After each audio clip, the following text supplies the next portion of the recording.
Local. Tom Fitzgerald from Fox 5 in Washington, D.C. We are taking a look tonight with special coverage of the Virginia statewide primary this evening. Just a few moments ago, we had a conversation with Tim Parrish. He's a Republican strategist looking at Virginia now. I kind of want to flip the coin here a little bit. Delegate Marcus Simon is the deputy leader of the Virginia House of Delegates, and he's kind enough to join us tonight. So I'm going to start with the news. The news is that the Associated Press has called the Senate race for Hung Cao. Obviously, Senator Tim Kaine is the Democratic incumbent in this race. He's been reelected. He would be going for his third term. How do you Democrats see Hung Cao as an opponent? Well, I mean, it's going to be really interesting. Hung Cao is an anti-abortion extremist, right? I mean, he has said that he's an automatic vote for a nationwide abortion ban. So, I mean, I say it's an interesting choice. I mean, I think Republican voters, that's where they are, Republican primary voters in particular. But I think when time to flip the script here to the general election, that's going to be a tough sell to Virginians. I mean, we just had an election for the House of Delegates and the state Senate that really centered around the abortion issue and access to women's reproductive health, and Democrats prevailed there. So I think that Hung's got a tough sell to make to try and do the old Mitt Romney and shake the Etch-a-Sketch back and try and reinvent himself. But we have a long record of his views on these things. So we got some other. You're the breaking news guy here tonight. Okay. We got some other breaking news in District 10, which is kind of the north central part of Virginia, and it's an open seat. Republicans tonight have elected Mike Clancy as their nominee in that race. But I want to talk in broader terms about the 10th. Sure. Because the 10th was one of these two districts that we did not expect was going to be open. You had Jennifer Wexton, who had won repeatedly in that district, suddenly and sadly had to announce that she had contracted a degenerative brain disease and was not going to be able to run for re-election. It opened up the floodgates of candidates on the Democratic side. Sure. Got 12 candidates in that race.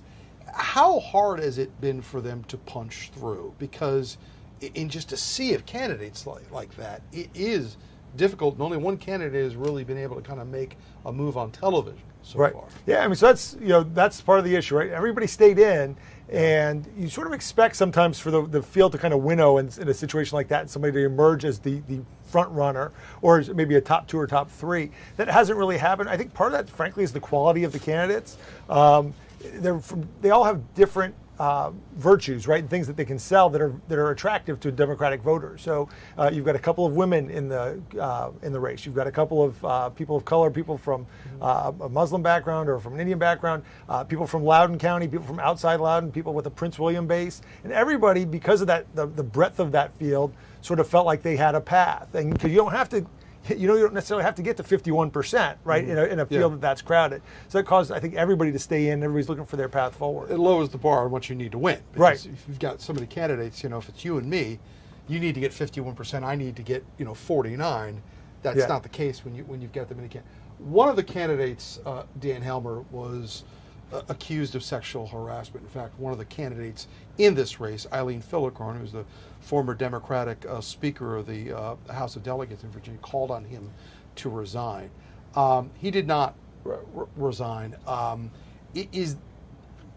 Does that create a problem when Democrats are trying to put their big foot forward on women's issues, if you've got a candidate in the race who's been accused of this? Right. So, I think that, we're going to find out how impactful that was, how much that penetrated today. We'll see a little bit in the results. But, of course, the results could reflect a lot of things. This came up so late in the process. And that does two things, right? I mean, I think certainly, we take allegations of sexual harassment very seriously. And it's a big, important issue. The timing of it, the fact that this is conduct that's alleged to have occurred a long time ago, but yet didn't come out until a few days before the primary, I think that affects the way that voters look at it. And there have been some questions about Eileen Fillicorn herself, though, because she's viewed as a political figure very well known throughout the Commonwealth, but not in that district. She's primarily known for being from Alexandria, and then here she is, running for an open career. We should say that's legal. You don't have to live in the actual district. But there's always that question, of whether or not somebody's being a carpetbagger. Is that a difficult thing to overcome in a place like the 10th? Well, so it is, right? She actually is from Fairfax, so and Yeah, she would tell you that she lives very close to the 10th, and it used to I'm be. not going to say the Fairfax. I'm not going to say the Alexandria section of Fairfax because people go crazy when you say that. But she's not. She's more on the Fairfax side, and she would say that she's close to the 10th, and it used to be the 10th at one point. But that's something that people want to know about and want to hear about is how can you represent us if you're not of us, one of us, and don't have an interest in that? So that was certainly a problem that both she and Dan Helmer had to overcome that as well, that perception that they weren't really of the district. We had seen tremendous upheaval in that community, especially in Loudoun County, the last couple of years, where outside groups and inside groups were showing up at school board meetings, and they were really having this voracious battle over social issues, whether it was books, whether it was school safety, and things like that. When elections happened, the Democrats seemed to be able to hold on. So what does that tell us about the politics of the 10th right now? Because it's a place where you watched the last couple of years, it seemed like it was really moving in one direction, and then the elections came and it seemed to continue on the way it was. Yeah, well, I'm here with you in the media, so I don't want to say that maybe maybe y'all got the story wrong. But I think that, look, the meetings themselves made for great visuals, and they were sensational stories, and they made for good headlines and clicks and all the things that we look for. Yeah. But when you talk to people from Loudoun County, Loudoun's a blue county right now, and the 10th is really a Loudoun County, that's the real focus of that district. And one of the reasons, I think what has happened there, though, is just development. Anybody, I've been at this television station 21 years now. 21 years ago, you did not see the vast amount of development in that area that you see now. So who is moving in there? Right. Well, and there's some culture shock, right, for some parts of Loudoun. There's new Loudoun and there's old Loudoun, and there's the parts west that have stayed a little more rural. But with the density and the newcomers and the new arrivals, I think that certainly sets up for some friction. But for the most part, the demographics have worked in favor of Democrats. And I think that when you get out and knock doors and talk to them, and I've done that for candidates, I knock doors for candidates in their House of Delegates races out there. Very well received, and they're very much, very Democratic, much more like Fairfax and Alexandria than Clark and parts west. Let's talk about the 7th District. This is another one of those districts we didn't think was going to be open. Abigail Spanberger is likely to be your Democratic gubernatorial nominee next year, but she's also not running for Congress this year. On the Democratic side, there does seem to be somebody who's kind of poked through more than the others, and that's Eugene Vidman. People might remember him, from the which was it, the first Trump?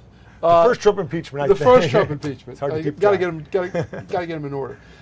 He, was a former U.S. Army officer who testified, got a lot of attention, and now he's running for Congress. What does somebody like a Eugene Vidman bring to the table for the Democrats? Right. So, it's interesting, just to back up, part of the reason that Abigail's not running for re-election this year is not just because she's running because she could run and then run for governor. She could. But the opportunity in the 7th is a tight district, right? Yeah. And she won in a close race. It was tight for her. But the idea is that in a presidential year, it's a much easier Democratic hold, right? Particularly with Donald Trump on the ballot. That's a district that in high turnout presidential years looks different, has a different electorate than it does in a regular. So I think it looks good for us. I think Eugene Vidman is going to be a great candidate for that district because I do think it's going to be a lot about Donald Trump, right? And I think that a lot of the money that he's won nationally has come from people that are unhappy with Donald Trump, and he's seen as somebody who can stand up to Trump. So I think he's a great fit for that district, if he turns out to be the winner. But one of the questions about having a candidate who, is imbibed with the big T of Donald Trump and, the fact that he had, been involved in testifying during the impeachment was, does that speak to where the voters are right now? Because you go to a place like Fredericksburg that is, there are a lot of Democratic voters there.